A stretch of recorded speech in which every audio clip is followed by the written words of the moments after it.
Members of Congress are reacting to this latest indictment of former President Trump, and CBS News correspondent Skyler Henry joins us now to talk about this. Skyler, how are Republicans first responding to this latest indictment?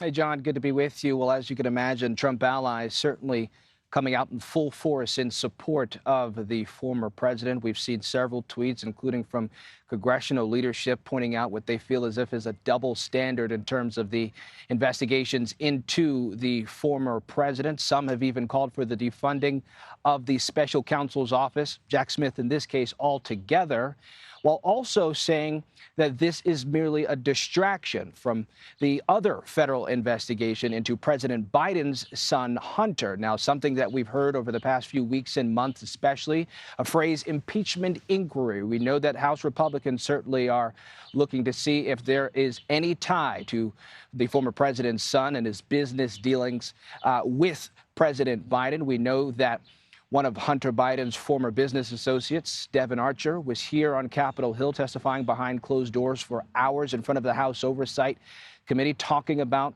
what could possibly link the former president, or excuse me, the president to his son. But we know that Republicans certainly have been critical of that, even going so far as saying that it is an abuse of power by the Justice Department. And now, Skyler, what are we hearing from the Democrats?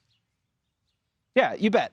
So I think all along, Democrats have certainly been critical of the former president, not only with this indictment, but the others that are against the former president. We've heard from Democratic leadership who has talked about what this indictment means, saying that it's pointing to the most serious and consequential in terms of this indictment, also going so far as to say that no one, including the President of the United States, is above the law. But, John, I also want to point out a couple of other perspectives here. We've heard from some of the officers, especially those who were here that day on January 6th, notably Officer Harry Dunn, who put out on Twitter, ultimately saying that this indictment only serves as a mile marker along the highway to justice and accountability. Also, credit to our congressional correspondent, Nicole Killian, who received a text from the wife of fallen Capitol Police Officer Brian Sicknick, who ultimately said that she can now hope that justice will be served. He needs to be held accountable for everything he's done. We've also heard from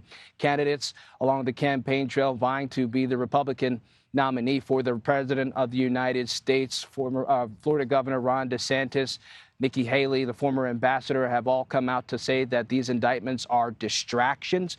But recently, just in the last 30 minutes or so, we heard from former Vice President Mike Pence, who we all know was inside the Capitol that day on January 6th, who said that today's indictment serves as an important reminder. Anyone who puts himself over the Constitution should never be president of the United States. Now, we should point out that as part of that indictment that we saw today, that it said that the former vice president didn't want to go along with that January 6th plan carried out by the former president and other co-conspirators. And so I think that is absolutely some of the most compelling remarks that we've heard throughout the day today. The former vice president going out so far as to say something like this in the hours following this indictment. John. Skyler Henry, thank you so much for being with us. You bet.